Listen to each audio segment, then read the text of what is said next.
Looks like we got ourselves another old motherboard, which means it's time to build another cheap computer.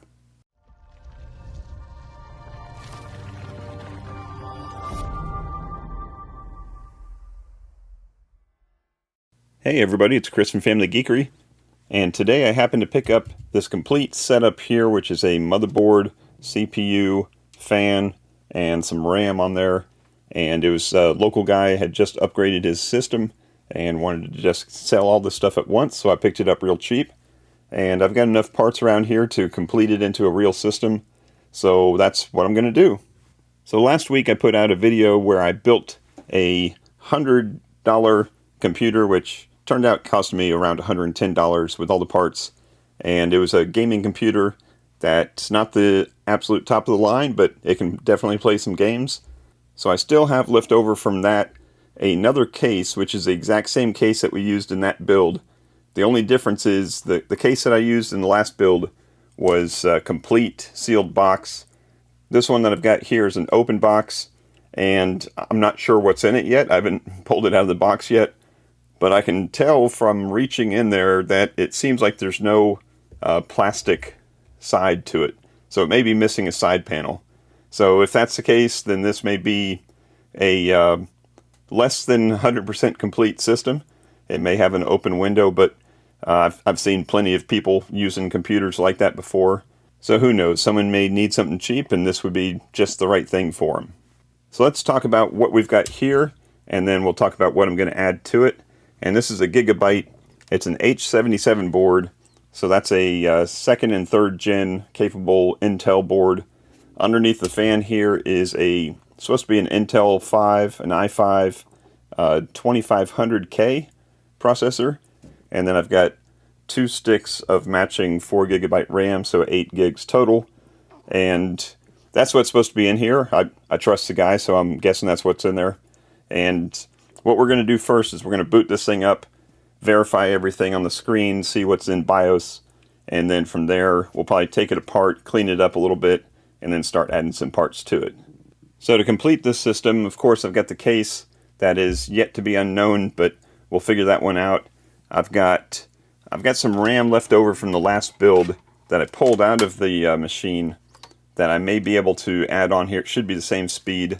And I looked at the motherboard. As long as you have the same speed in each channel, it should be fine. So this is 1600, and then this pair will be 1600 each. Also, in addition to maybe a little bit extra RAM, I've got a 1 terabyte 2.5-inch SSD, so that'll hold plenty of games. And I've got a 600 watt EVGA power supply, and this is just an 80 plus, but it's going to be plenty of power for what we're going to be adding in here, so I'm not too concerned about that. And to finish it all off, I've got this guy here, which is a AMD RX 570 4 gig version. So this is going to be, if you watched the last video, I had a 1050 Ti. This will be considerably stronger than that, so it should give me a little bit better frame rate, a little quicker on the graphics, to make up for the fact that the CPU is going to be a tiny bit slower than the last one. The last one was a 2550K. This is a 2500K. A little bit difference in the frequency, but I'm hoping that the little beefier GPU will make up for that. So let's start off first by booting this thing up and checking out BIOS and making sure that everything that's in here is good to go. So let me hook up a couple things to the motherboard here, and I'll be right back. Alright, so I've got the power supply hooked up. I've got the main power cable and the CPU power cable plugged into the motherboard. Of course, I got HDMI cable here and USB mouse and keyboard. Now the HDMI I'm able to plug straight into the motherboard and not use another GPU, because unlike that 2550 that I ran into last week, this 2500 does have integrated graphics, so I won't need to plug in a real GPU. I'll just be able to use the built-in HDMI for now. So we're going to check that out. So the last thing I got here is a kind of like a breakout bundle here for the front I/O.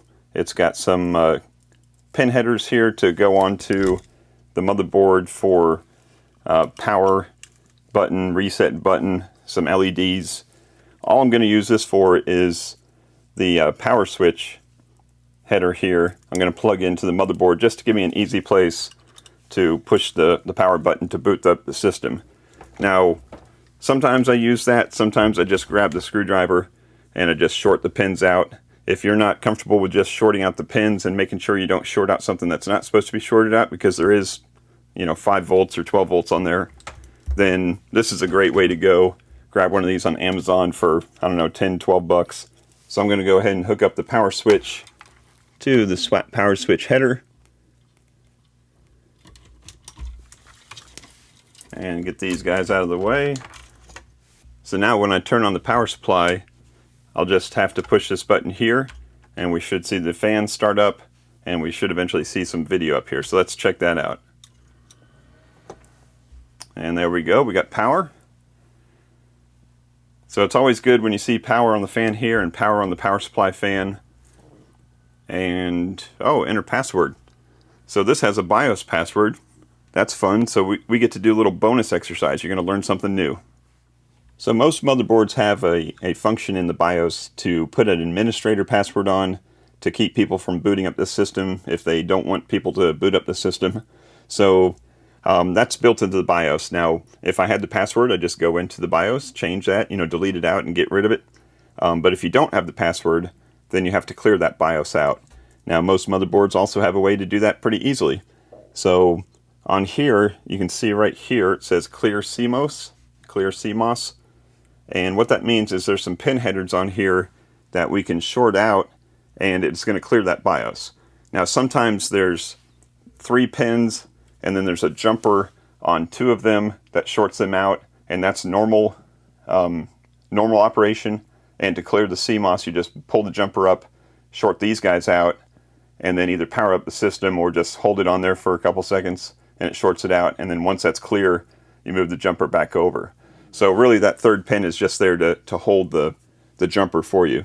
In this case, I can see on here, and let me zoom in a tiny bit, that we've got these 2 pins right here is the jumper for the CMOS clearing, and there's no jumper on it. So I simply just have to short those. Now you can do that again with just a screwdriver, just short those out. And in this case, all I'm going to do is I'm going to take this same power switch lead, just going to plug it on there. And right now it's just an open connection, but as soon as I push this button, it's basically going to short those 2 pins. So I'm going to hold that down, and then that should be enough to clear that BIOS out. So let me move this back over to the power switch, and we should be ready to start it back up again. Alright, so some of those, like I said, some of those jumpers, you just move it over there, move the jumper over temporarily. Some of them you move it over and then you power up the system. I read the motherboard, I just Googled the motherboard real quick, and it said just shorting those pins with the power turned off is enough to do it. So let's see if that's true. I've got the power connector hooked back up here, and going to turn the power switch back on the PSU, and let's boot this guy up again, and hopefully not see a password up there. And there we go. So it says the BIOS has been reset. What do you want to do? So you can load optimized defaults and then boot, load optimized defaults and then reboot, or enter BIOS.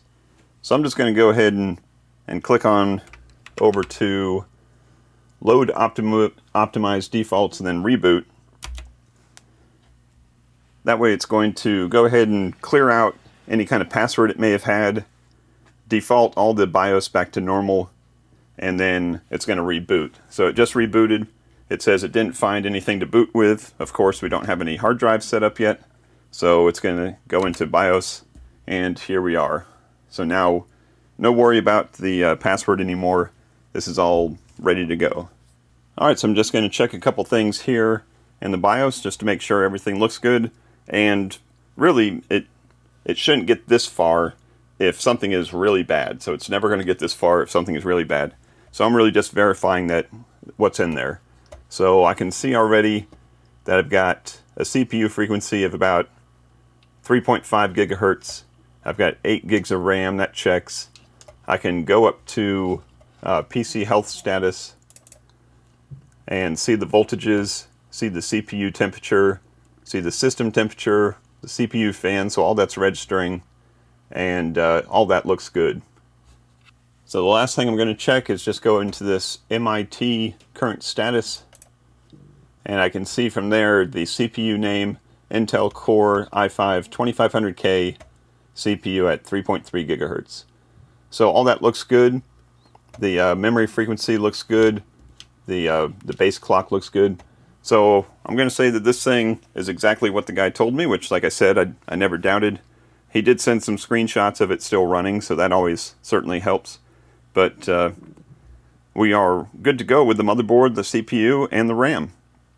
So the next step, I think, is going to be go ahead and taking all this apart and then checking out this board. We're going to strip it down, take the cooler off, and I'm going to see if I can reposition this way. I usually like to blow the air out that way. I'm not sure if this can be rotated at all, but we'll check that out.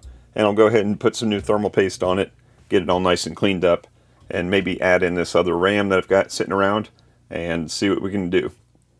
Alright, so I took the tower off and cleaned up both the tower and the CPU with just a little bit of rubbing alcohol and toilet paper. So we got that cleaned up. I took the little mounting studs off of the bracket here that holds the tower, and it looks like these are going to be able to fit either direction. So like I said, I wanted to see if I could get the fan going this way, and that way it's not blocking the RAM slots. I can get to the RAM slots, and also it's going to be blowing all the fresh air from the front of the PC through the cooling tower and then out the back of the PC. So let me go ahead and reconfigure these guys here, pop some more RAM in there, and then I'll start putting things back together. Alright, so I got this reconfigured, and before I put the tower back on, I wanted to go ahead and take care of the RAM, just to have more hand area. So the memory that I had set aside for these to add to this was not going to work. It wasn't the right speed after all. So what I did was I went and grabbed my cache of old RAM, pun intended, and found in there a set. I didn't find another set of 8, 2 4s that would match perfectly with this, but I did find a set of Corsair, which should be 2x8, 1600 megahertz. So this will be a 16 gig pair. So that'll give a nice bump up from the 8, and we'll be good to go. Alright, so I got the new RAM put in. I got the tower rotated around and mounted back on there with some fresh thermal paste. I got the power supply hooked back up, USB and video hooked back up, and my fancy little power adapter here set back up. So we're going to boot this thing up, and I just wanted to go back into BIOS and just double check real quick that it's picking up this new RAM that we put in. So let's turn this on.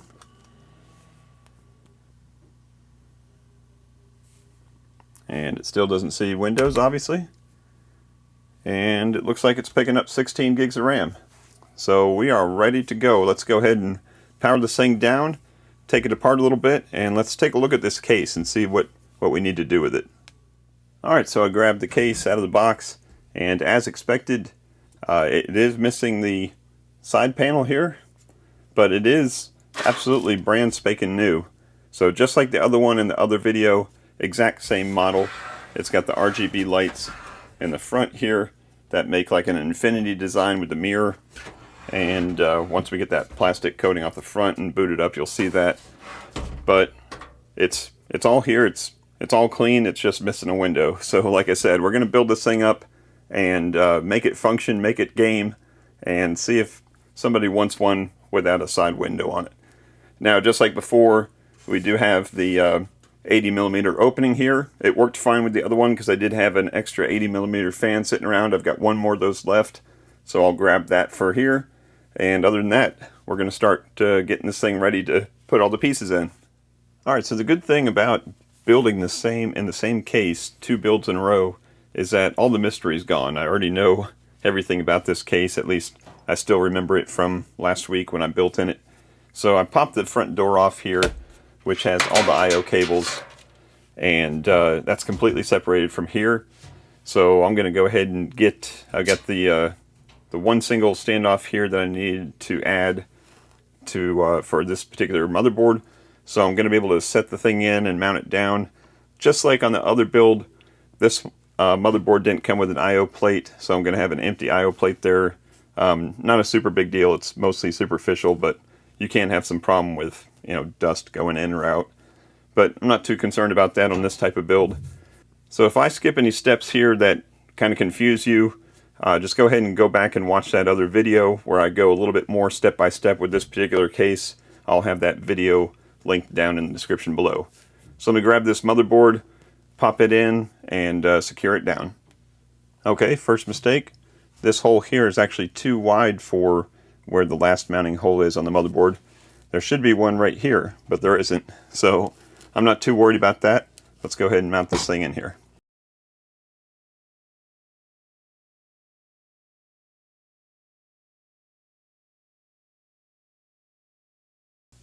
Alright, and since we're missing this mounting hole right here, which is the last one, the really only concern I have is when we push the connector on here, I don't want to put too much pressure on it, so what I usually do is just put my free hand underneath there, brace it a little bit when I plug this in, that way it doesn't flex the motherboard too much. So we're going to be fine with that. Alright, while it was still laying down, I went ahead and mounted this 80mm fan in there, and go ahead and wired it up to the motherboard, and tidied up this fan a little bit. So next step, I'm going to grab the power supply, and let's get the power supply mounted in here, and we're going to run the cables up, the two cables up to the motherboard, the ATX CPU connector up here, and then the main power. Alright, sometimes mistakes become features. And that's the story I'm going with, at least. So you're probably figuring out right now that this tower is a little bit taller than the case is deep. So there's no way that this tower would fit on here with this plastic side on it. Which is perfect because I don't have a plastic side for it. So I'm okay with this. Like I said, this is something I overlooked, but I wasn't too concerned about it. So we're just going to let that go like that. Let me know in the comments below if you foresaw this coming and you were screaming at your computer screen or your phone screen saying, "Chris, that ain't gonna fit," and I didn't listen to you, I guess. Well, I couldn't hear you, so that's my defense. But it's gonna stick like that. They designed a real fancy 3D design on the front, and I just designed a really fancy 3D design on the side. Alright, next up I think I'm gonna go ahead and grab a SATA cable and the drive here, and the last one I mounted on the back side up front here, up top. And that worked out great, so I'm going to do that. Then I'm going to start wiring some of these guys through the front. And there's a couple different ways that they can come in, so I'll try to find a nice way to keep them nice and tidy. And then we'll get some of those hooked up to the motherboard. Alright, got all the cables run from the front I/O here. Most of them coming through right about here, and then going to the front of the motherboard. There was a power cable that gives all the lights here power. And I just went ahead and poked it through here since I've already had the Molex connector down in here.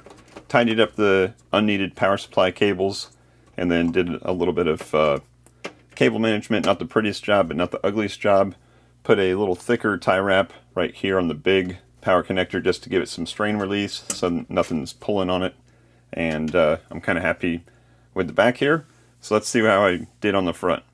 So modern cases are a lot better at giving you ways of cable management than these older cases, but I think this is going to work for it. Got the SATA cable coming through here. This is the SATA 6 gigabit connectors. These are the three, so I used one of these for the hard drive. I got all the front panel I/O going right here. I've got my other front panel, the USB and the audio there. There's nothing much I can do about this. I may tidy that up a little bit. I've got the GPU power supply cable coming out here, waiting for the GPU to be plugged in. And then I've got the ATX connector running right up through here. If you saw the other video, there was no access on this side of the case for the CPU power cable, so you just have to kind of poke it in here and run it up along the top. But it's not too much of an eyesore. And then this guy is the USB-C, or the USB 3 connector. This motherboard did actually have a USB 3 connector on it, so I went ahead and used that and just kind of poked this through there. So I think we got everything pretty much wired up. I think I'm ready to go ahead and pop in this GPU and get the last power connector tied onto it, and then we'll be ready to test it out. Alright, I got the GPU mounted in there, and I'll be honest, there was about 4.2 seconds that I thought, uh-oh, was this rotated this way for a reason? I wasn't sure if this was going to have enough clearance, but it does, and at the angle that you're looking at it, it looks a lot closer than it actually is. So if I'm looking at it this way, there's a decent amount of distance in between the cooling tower here and the GPU itself. So I think we're going to be good with that. Got it powered up, cleaned up the wires a tiny bit, so it's time to hook up some cables and see if this thing boots. Alright, got my mouse and keyboard, video, power plugged in. It's ready to fire this thing up. So I got my little 4K monitor over here. Let's power up. Can't see my finger, but my finger's on the power button. Let's get this thing going. And here you can see kind of the light show going on. And I'll show you that from the front when we get a little bit further down the road. But it looks like it's booting up no problem. And this drive actually did have Windows already pre-installed on it, so we're already into Windows. So let's take a closer look at what's in here, and we probably need to download some drivers. All right, so it looks like it might have even booted right into 4K. So let me change that real quick. Detected the monitor, so I'm going to blow that up to 1080p, and that looks a lot better. So let's go ahead and check out the hardware, see what it's seeing. There's the CPU, i5-2500K, which is 4 cores and 4 threads. There's my 16 gigs of memory. There's the 1 terabyte hard drive. And here's the GPU. It already recognized it as a Radeon RX 570. So let's go into Device Manager.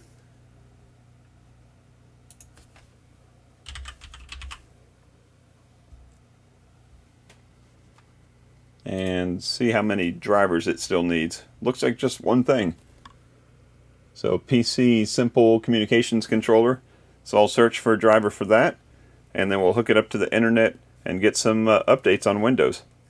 Alright, so as expected, it's got a bunch of updates to download, so I'm going to go ahead and let that happen, and I'll be back when they're done. Alright, so I got all the updates done, got all the drivers loaded, everything's running smooth. So the last thing I want to do is just run this benchmark, and this is the Heaven benchmark. You may have seen it before. It's been around for many, many years. It's old, and like I've said on my channel several times, there's no single benchmark that's the best for everything. But on a system like this, sometimes I like to run this and just make sure I can check the temps, see how the temps are running on the GPU, make sure everything seems like it's running smooth and the temperatures don't get too high. So let's go ahead and run this and see how it does.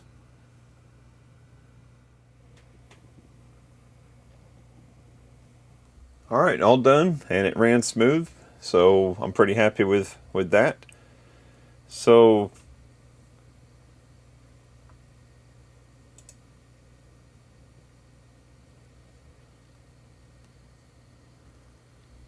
alright, it's all done and it ran smooth, so I'm pretty happy with that. So that's going to finish up the testing on this one. So the last thing I have to do is, I guess, close up the back of it. And let me give you the grand reveal on how it looks from the front. So here it is. This is what the front looks like, and it's a really cool design. Please forgive the mess on my workbench here. But it's a really cool design, that infinity design that it's got with that mirror in there.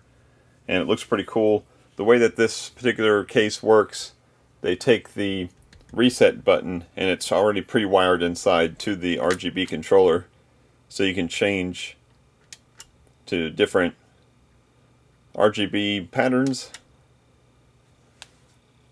So it makes for a pretty cool design, considering this is it was a very cheap case for me, and it's a pretty old case, and it's not perfect, but it certainly looks cool.